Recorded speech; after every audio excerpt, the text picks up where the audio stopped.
प्रेम से बोलिए बृहस्पति देवता की जय। बृहस्पतिवार के दिन बृहस्पति देवता की कथा सुनने से भक्तों की सारी मनोकामनाएं पूर्ण हो जाती हैं। तो प्रिय श्रोताओं, आज की इस वीडियो में सुनिए बृहस्पति देवता की संपूर्ण कथा और बृहस्पति देवता की आरती। भारतवर्ष में एक प्रतापी और दानी राजा राज्य करता था। वह नित्य गरीबों और ब्राह्मणों की सहायता करता था। ये बात उसकी रानी को अच्छी नहीं लगती थी। वो न ही गरीबों को दान देती और न ही भगवान का पूजन करती थी और राजा को भी दान देने से मना किया करती थी। एक दिन राजा शिकार खेलने वन को गए हुए थे तो रानी महल में अकेली थी। उसी समय बृहस्पति देव साधु वेश में राजा के महल में भिक्षा के लिए गए और भिक्षा मांगी। रानी ने भिक्षा देने से इनकार कर दिया और कहा, हे साधु महाराज, मैं तो इस दान पुण्य से तंग आ गई हूँ। मेरा पति सारा धन लुटाते रहते हैं।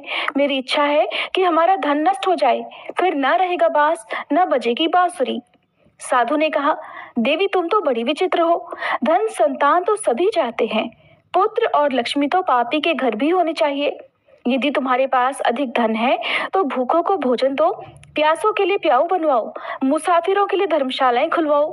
जो निर्धन अपनी कुंवारी कन्याओं का विवाह नहीं कर सकते उनका विवाह करा दो। ऐसे और कई काम हैं जिनके करने से तुम्हारा यश लोक परलोक में फैलेगा।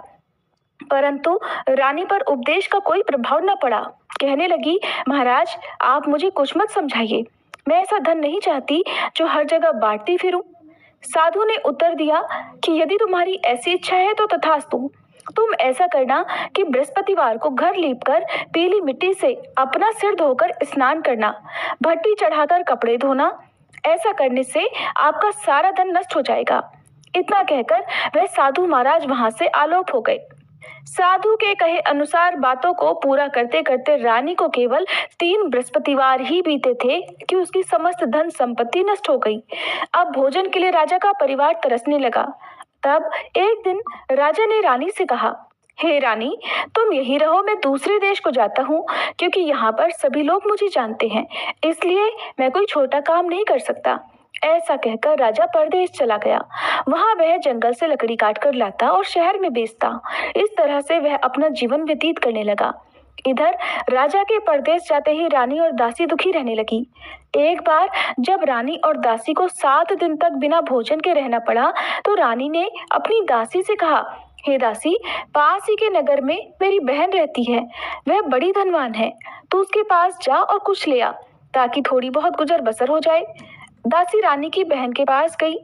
उस दिन गुरुवार था और रानी की बहन उस समय बृहस्पतिवार व्रत की कथा सुन रही थी।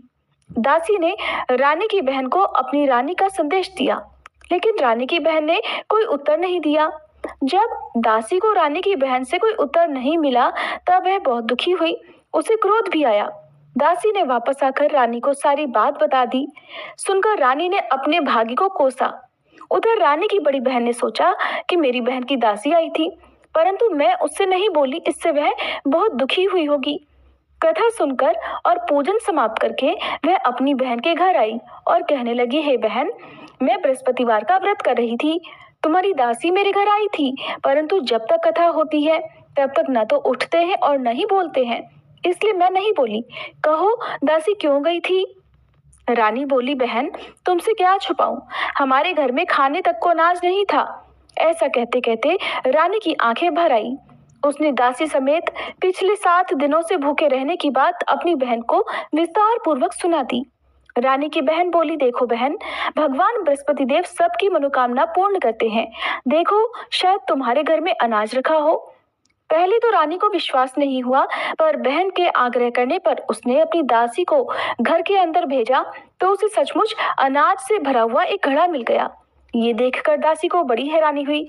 दासी रानी से कहने लगी, हे रानी, जब हमको भोजन नहीं मिलता तो हम व्रत ही तो करते हैं, इसलिए क्यों न इनसे व्रत की कथा और विधि पूछ ली जाए ताकि हम भी व्रत कर सकें। तब रानी ने अपनी बहन से बृहस्पतिवार व्रत के बारे में पूछा। उसकी बहन ने बताया, बृहस्पतिवार के व्रत में चने की दाल और मुनक्का से विष्णु भगवान का केले की जड़ में पूजन करें, दीपक जलाएं, व्रत कथा सुने और पीला भोजन ही करें।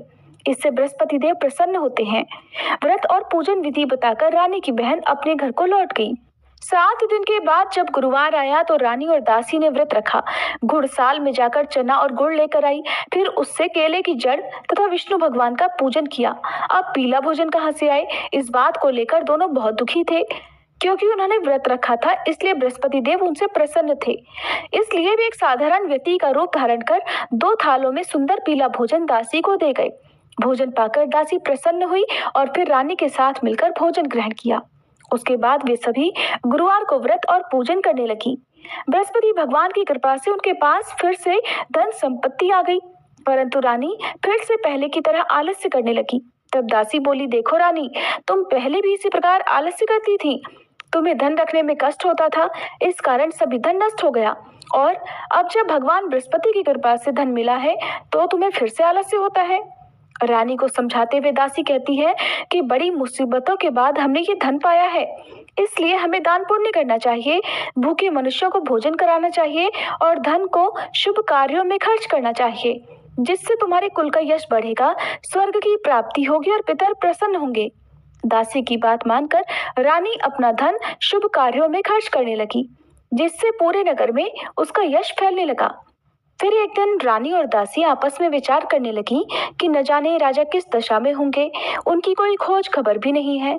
उन्होंने श्रद्धा पूर्वक बृहस्पति भगवान से प्रार्थना की कि राजा जहाँ कहीं भी हो शीघ्र वापस आ जाएं। उधर वह राजा एक दिन दुखी होकर जंगल में पेड़ के नीचे आसन जमाकर बैठ गया।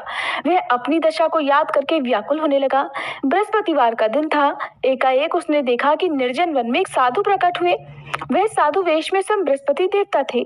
लकड़हारे के सामने आकर बोले, हे लकड़हारे, इस सुनसान जंगल में तू चिंता मगन क्यों बैठा है? लकड़हारे ने दोनों हाथ जोड़कर प्रणाम किया और उत्तर दिया, महात्मा जी, आप सब कुछ जानते हैं, मैं क्या कहूँ? ये कहकर वह रोने लगा और साधु को अपनी आत्मकथा सुनाई। महाराज जी ने कहा, तुम्हारी स्त्री ने बृहस्पति के दिन बृहस्पति भगवान का निरादर किया है, जिसके कारण रुष्ट होकर उन्होंने तुम्हारी ये दशा कर दी। अब तुम चिंता दूर करके मेरे कहने पर चलो तो तुम्हारे सभी कष्ट दूर हो जाएंगे और भगवान पहले से भी अधिक संपत्ति देंगे। तुम बृहस्पति के दिन कथा किया करो। 2 पैसे के चने मुनक्का लाकर उसका प्रसाद बनाओ और शुद्ध जल से लोटे में शक्कर मिलाकर अमृत तैयार करो। कथा के पश्चात अपने सारे परिवार और सुनने वाले प्रेमियों में अमृत और प्रसाद बांटकर आप भी ग्रहण करो। ऐसा करने से भगवान तुम्हारी सब मनोकामनाएं पूर्ण करेंगे।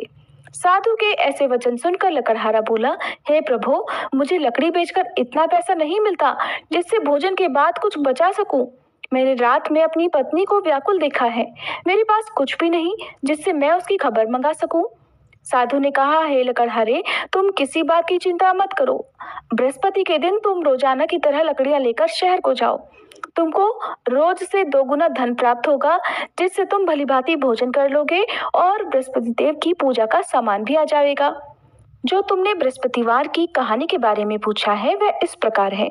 प्राचीन काल में एक बहुत ही निर्धन ब्राह्मण था। उसकी कोई संतान न थी। वह नित्य पूजा पाठ करता, लेकिन उसकी पत्नी न स्नान करती और न किसी देवता का पूजन करती। इसी कारण वह ब्राह्मण देवता बहुत दुखी रहते थे। भगवान की कृपा से ब्राह्मण के यहाँ एक कन्या उत्पन्न हुई। कन्या बड़ी होने लगी। प्रातः स्नान करके वह भगवान विष्णु का जप करती, बृहस्पतिवार का व्रत करने लगी। पूजा पाठ समाप्त कर पाठशाला जाती तो अपनी मुट्ठी में जौ भरकर ले जाती और पाठशाला के मार्ग में डालती जाती। लौटते समय वही जौ सोने के हो जाते तो उनको बीनकर घर ले आती।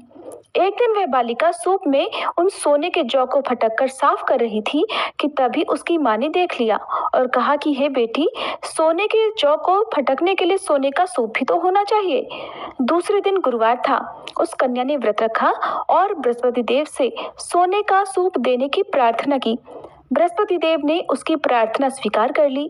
रोजाना की तरह वह कन्या जौ फैलाती हुई पाठशाला चली गई। पाठशाला से लौटकर जब वह जौ बीन रही थी तो बृहस्पति देव की कृपा से उसे सोने का सूप भी मिल गया। उसे वह घर ले आई और उससे जौ साफ करने लगी, परंतु उसकी माँ का वही ढंग रहा। एक दिन की बात है, कन्या सोने के सूप में जब जौ साफ कर रही थी, उसी समय उस नगर का राजकुमार वहां से निकला। कन्या के रूप और कार्य को देखकर वह उस पर मोहित हो गया। राजमहल आकर वह भोजन और जल त्याग कर उदास होकर लेट गया। राजा को जब राजकुमार द्वारा अन्न जल त्यागने का समाचार पता चला तो अपने मंत्रियों के साथ वह अपने पुत्र के पास गया और कारण पूछा। राजकुमार ने राजा को उस लड़की के घर का पता भी बता दिया। मंत्री उस लड़की के घर गया।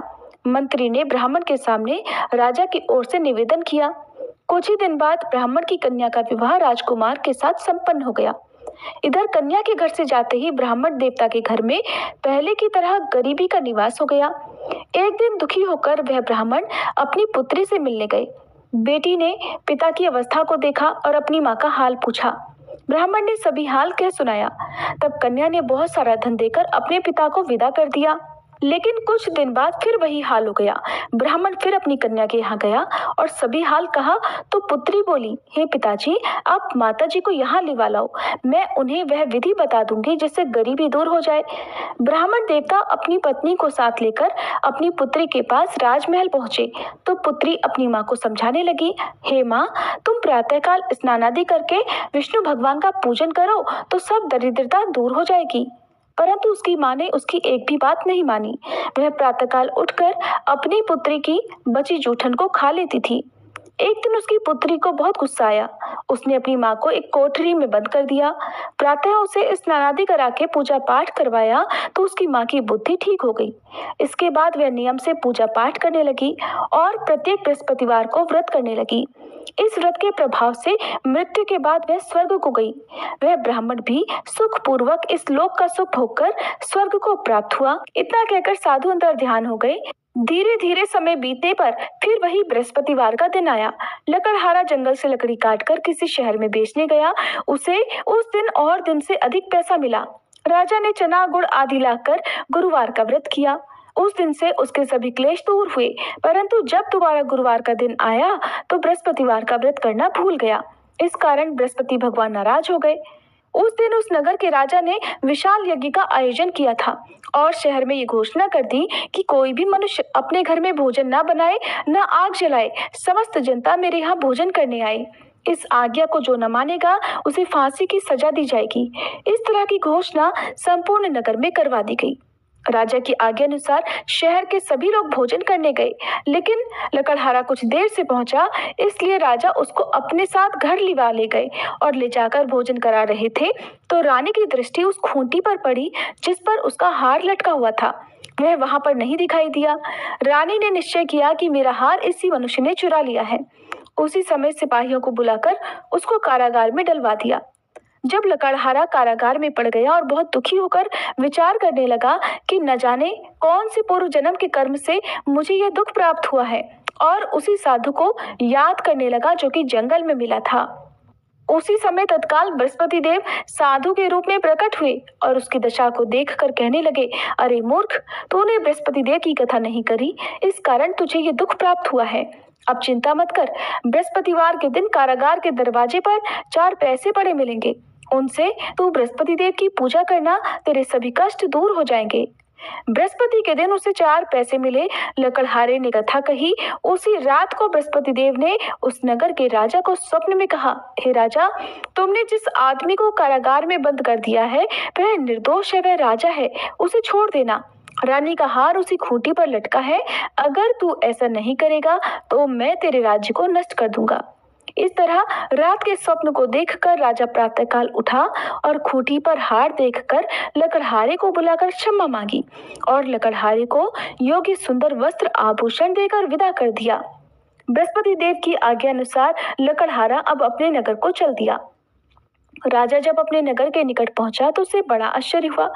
नगर में पहले से अधिक बाग, तालाब, कुएं तथा बहुत सी धर्मशाला, मंदिर आदि बन गई हैं। राजा ने पूछा, ये किसका बाग और धर्मशाला है? तब नगर के सब लोग कहने लगे, ये सब रानी और बांदी के हैं। तो राजा को आश्चर्य हुआ और गुस्सा भी आया। जब रानी ने ये खबर सुनी कि राजा आ रहे हैं तो उन्होंने बांदी से कहा, हे दासी, देख, राजा हमको कितनी बुरी हालत में छोड़ गए थे। हमारी ऐसी हालत देखकर वो लौट ना जाए, इसलिए तू दरवाजे पर खड़ी हो जा। आज्ञा अनुसार दासी दरवाजे पर खड़ी हो गई। राजा आए तो उन्हें अपने साथ लिवा लाई। तब राजा ने क्रोध करके अपनी रानी से पूछा कि ये धन तुम्हें कैसे प्राप्त हुआ है? तब उन्होंने कहा, हमें ये सब धन बृहस्पति देव के इस व्रत के प्रभाव से प्राप्त हुआ है। अब राजा ने निश्चय किया कि 7 रोज बाद तो सभी बृहस्पति देव का पूजन करते हैं, परंतु मैं प्रतिदिन दिन में 3 बार कहानी और रोज व्रत किया करूंगा। अब हर समय राजा के दुपट्टे में चने की दाल बंधी रहती और दिन में 3 बार कहानी कहता। एक रोज राजा ने विचार किया कि चलो अपनी बहन के यहाँ हो आए। इस तरह निश्चय कर राजा घोड़े पर सवार होकर अपनी बहन के यहाँ को चलने लगा। मार्ग में उसने देखा कि कुछ आदमी एक मुर्दे को लिए जा रहे हैं। उन्हें रोककर राजा कहने लगा, अरे भाइयों, मेरी बृहस्पति देव की कथा सुन लो। वे बोले, लो, हमारा तो आदमी मर गया है, इसको अपनी कथा की पड़ी है। परंतु कुछ आदमी बोले, अच्छा कहो, हम तुम्हारी कथा भी सुनेंगे। राजा ने दाल निकाल ली और जब कथा आधी हुई थी कि मुर्दा हिलने लग गया, और जब कथा समाप्त हो गई तो राम राम करके वह मनुष्य उठकर खड़ा हो गया। आगे मार्ग में उसे किसान खेत में हल चलाता मिला। राजा ने उसे देखा तो उससे बोले, अरे भैया, तुम मेरी बृहस्पतिवार की कथा सुन लो। किसान बोला, जब तक मैं तेरी कथा सुनूंगा तब तक 4 हरैया जोत लूंगा। जा, अपनी कथा किसी और को सुनाना। इस तरह राजा आगे चलने लगा। राजा के हटते ही बैल पछाड़ खाकर गिर गए और उस किसान के पेट में बड़ी जोर का दर्द होने लगा। उसी समय उसकी माँ रोटी लेकर आई। जब उसने ये देखा तो अपने पुत्र से सब हाल पूछा और बेटे ने सभी हाल कह दिया। तो बुढ़िया दौड़ी दौड़ी उस घुड़सवार के पास गई और उससे बोली कि मैं तेरी कथा सुनूंगी, तू अपनी कथा मेरे खेत पर चलकर ही कहना। राजा ने बुढ़िया के खेत पर जाकर कथा कही, जिसके सुनते ही बैल उठ खड़े हुए और किसान के पेट का दर्द भी बंद हो गया। राजा अपनी बहन के घर पहुंचा। बहन ने भाई की खूब मेहमानी की। दूसरे रोज प्रातःकाल राजा जगा तो वह देखने लगा कि सब लोग भोजन कर रहे हैं। राजा ने अपनी बहन से कहा, ऐसा कोई मनुष्य है जिसने भोजन ना किया हो, मेरी बृहस्पतिवार की कथा सुन ले। बहन बोली, है भैया, ये देश ऐसा ही है। पहले यहाँ लोग भोजन करते हैं, बाद में अन्य काम करते हैं। अगर कोई पड़ोस में हो तो दिखाऊं। वो ऐसा कहकर देखने चली गई, परंतु उसे ऐसा कोई व्यक्ति नहीं मिला जिसने भोजन ना किया हो। अतः वह एक कुम्हार के घर गई जिसका लड़का बीमार था। उसे मालूम हुआ कि उनके यहाँ 3 रोज से किसी ने भोजन नहीं किया है। रानी ने अपने भाई की कथा सुनने के लिए कुम्हार से कहा। वह तैयार हो गया। राजा ने जाकर बृहस्पतिवार की कथा कही, जिसको सुनकर उसका लड़का ठीक हो गया। अब तो राजा की प्रशंसा होने लगी। एक दिन राजा ने अपनी बहन से कहा, हे बहन, अब हम अपने घर को जाएंगे, तुम भी तैयार हो जाओ। राजा की बहन ने अपनी सास से कहा। सास ने कहा, हाँ चली जा, परंतु अपने लड़कों को मत ले जाना, क्योंकि तेरे भाई की कोई संतान नहीं है। बहन ने अपने भैया से कहा, हे भैया, मैं तो चलूंगी, पर कोई बालक नहीं जाएगा। राजा बोला, जब कोई बालक नहीं जाएगा तब तुम भी जाकर क्या करोगी। बड़े दुखी मन से राजा अपने नगर को लौट आया। राजा ने अपनी रानी से कहा, हम निर्वंशी राजा हैं, हमारा मुंह देखने का धर्म नहीं है और कुछ भोजन आदि नहीं किया। रानी बोली, हे प्रभु, बृहस्पति देव ने हमें सब कुछ दिया है, वह हमें संतान अवश्य देंगे। उसी रात को बृहस्पति देव ने राजा से स्वप्न में कहा, हे राजा, उठ, सभी सोच त्याग दे, तेरी रानी गर्भ से है। राजा को ये बात सुनकर बड़ी खुशी हुई। 9वें महीने में उसके गर्भ से एक सुंदर पुत्र पैदा हुआ। तब राजा बोला, हे रानी, स्त्री बिना भोजन के रह सकती है, पर बिना कहे नहीं रह सकती। जब मेरी बहन आए तब तुम मुझसे कुछ मत कहना। रानी ने सुनकर हाँ कर दिया। जब राजा की बहन ने ये शुभ समाचार सुना तो वह बहुत खुश हुई और बधाई लेकर अपने भाई के यहाँ आई।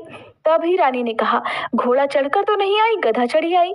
राजा की बहन बोली, भाभी, मैं इस प्रकार न कहती तो तुम्हें संतान कैसे मिलती। बृहस्पति देव ऐसे ही हैं, जैसी जिसके मन में कामनाएं हैं सभी को पूर्ण करते हैं। जो सद्भावना पूर्वक बृहस्पतिवार का व्रत करता है और कथा पढ़ता है अथवा सुनता है, दूसरों को सुनाता है, बृहस्पति देव उसकी सभी मनोकामनाएं पूर्ण करते हैं। प्रेम से बोलिए बृहस्पति देवता की जय। ओम जय बृहस्पति देवा, स्वामी जय बृहस्पति देवा। छिन छिन भोग लगाऊं, कदली फल मेवा। ओम जय बृहस्पति देवा। तुम पूर्ण परमात्मा, तुम अंतर्यामी, स्वामी तुम अंतर्यामी।